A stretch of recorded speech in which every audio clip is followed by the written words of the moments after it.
Yo, what's poppin' Pokepals? Rare Boy here, and I'm back with another episode of Champions Challenge, where I take infamous trainers from the Pokemon universe and put them in the player's shoes. Could they themselves do what the player is challenged to do in every Pokemon game? Can they become the champion of the region they're placed in? Today's contender is my favorite character in the Pokemon series and the man my avatar is dressed like, Natural Harmonious Gropius, or as you commoners know him as, N. Today we're going to find out if N can become the king of the Kanto region by defeating Blue, the current champion. By now I'm sure you all have a few questions, and I'll do my best to alleviate most of them right now as I go over the rules of this run. The first rule is that I'm only allowed to use Pokemon that N has used on his champion team. In case you're wondering how I'll be obtaining these Pokemon, I will be modding them into thematic areas that match where they would most likely appear in the Kanto region, obtaining 1 or 2 Pokemon every 2 gyms or so, with the more powerful Pokemon being obtained later in the run. We are allowed to capture other Pokemon who aren't on N's team, but they can only be used for HM usage. The second rule is that my levels need to be equal to the level of this game's champion, meaning my ace cannot surpass the champion's ace as a means of avoiding over-leveling. And the final rule is that I must use the exact or similar movesets the contender uses. For example, N's Zoroark has the moves Flamethrower, Focus Blast, Night Slash, and Retaliate. Since the only move accessible to us in Generation 3 is Flamethrower, his other moves will be replaced with attacks of the same typing that make the most sense, like Brick Break replacing Focus Blast. And that's pretty much it.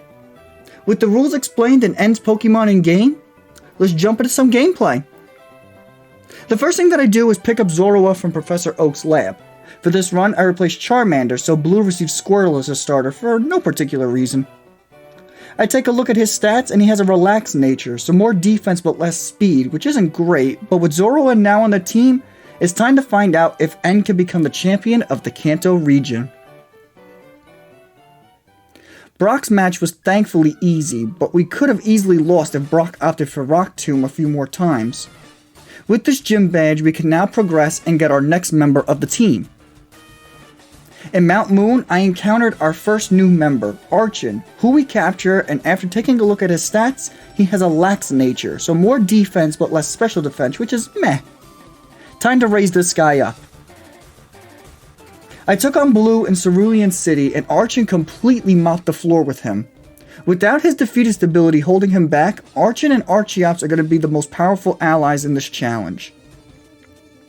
I led Misty's gym fight off with Archon, which sounds stupid, but I need to preserve Zorua for Starmie, as Archon is able to take out Staryu, but then gets O-code by Starmie. Zorua comes in, and we trade blows with Starmie until he came out on top, and won this fight with just 9 HP remaining. If we got confused during this fight, it could have easily been a loss for us.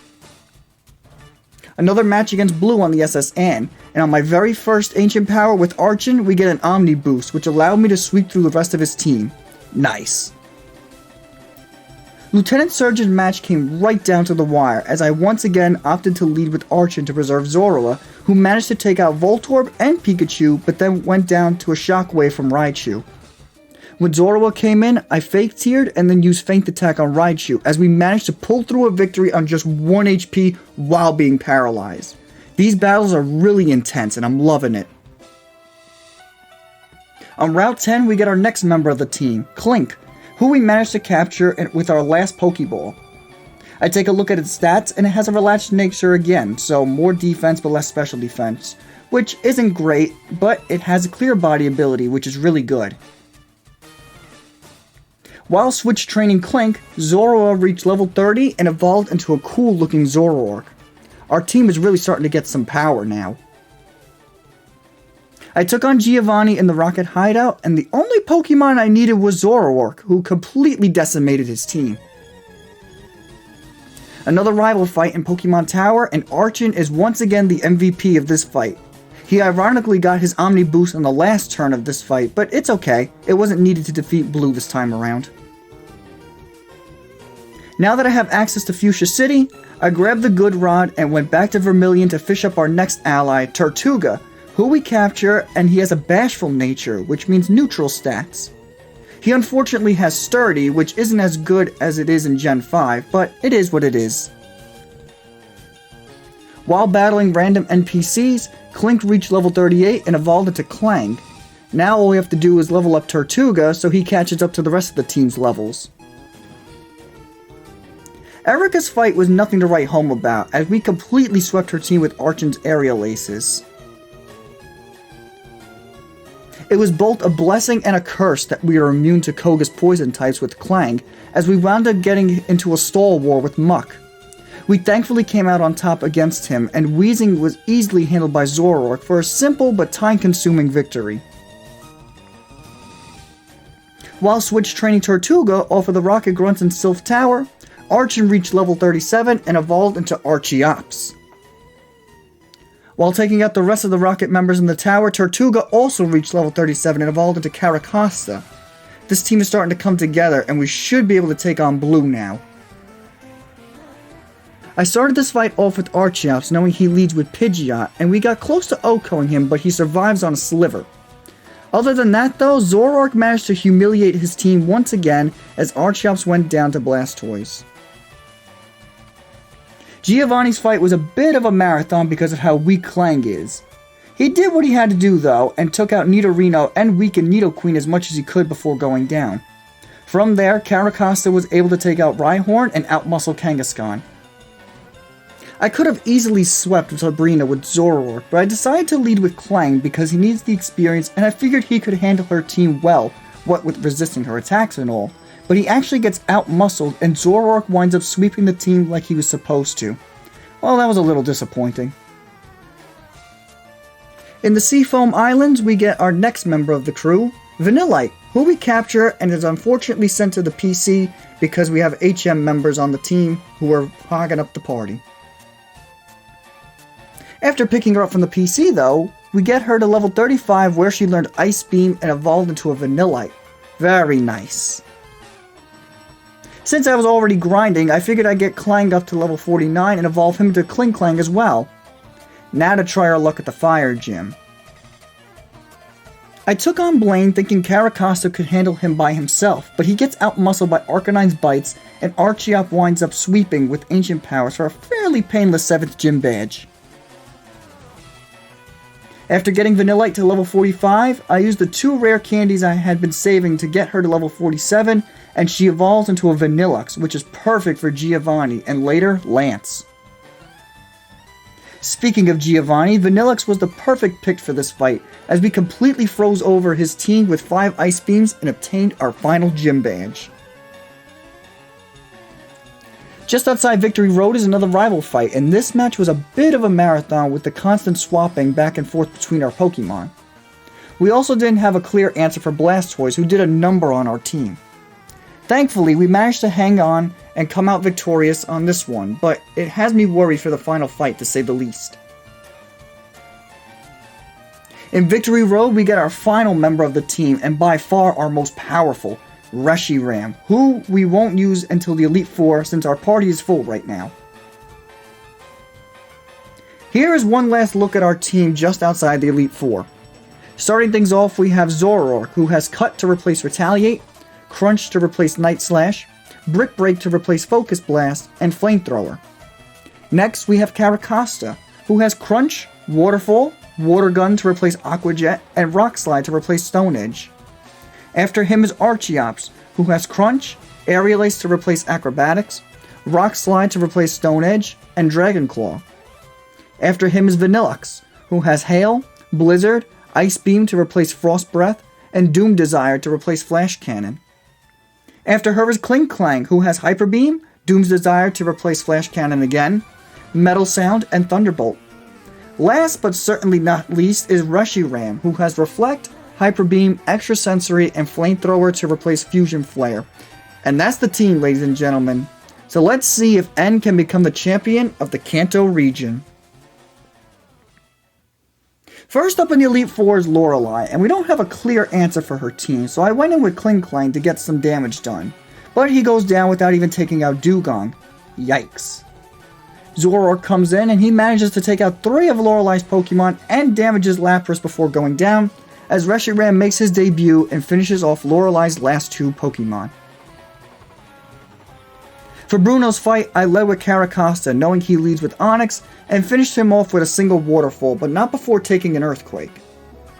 Bruno then sent in his second Onyx, which was just a repeat of the first one. I tried to finish the fight with Archeops, but he didn't have enough firepower as he went down. I sent in Reshiram knowing he has extra sensory as he finishes off Bruno's last two Pokemon.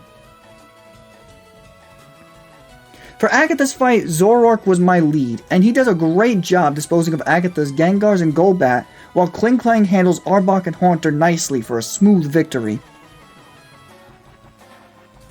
Lance is up next, and I led with Caracosta to combat Gyarados, who doesn't win the matchup as Archeops comes in to finish off Gyarados.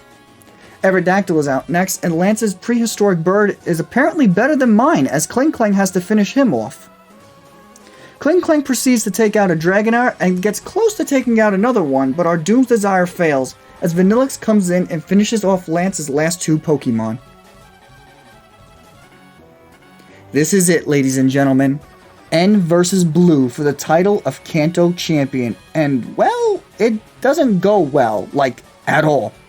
We actually wound up losing this match, which is a first in this series. Granted, I did go into this fight severely underleveled, so I'll try again after I gain some more levels and get up to par with Blue's team. Okay, a few run-throughs the Elite Four again, and our team is much better suited for this fight, as I lead with Archeops this time around to not promote Blue to switching out again. It works out as we outspeed and one-shot with Rock Slide. Blastoise is out next, and we still don't have a clear answer for him, as we let Archeops go down for a safe switch into Klinklang. We lower Blastoise's special defense with Metal Sound, but then get taken out by a crit Hydro Pump. Well, that sucked. I sent in our starter Zoroark and retaliated with our own crit from Crunch to take him out. Alakazam comes in next, and he outspeeds us and sets up a Reflect as I take him out with a single Crunch. Rhydon is out next, and I can't hard swap to Caracosta because of Earthquake, so I stay in and go for Brick Break to remove the Reflect as Rhydon drops our speed with Scary Face. We still outspeed though and manage to take him out with a crit Crunch. Out next is Arcanine, who we land a Crunch on to lower his special defense before being taken out. I then send in Caracosta, who easily disposes of Arcanine with Waterfall.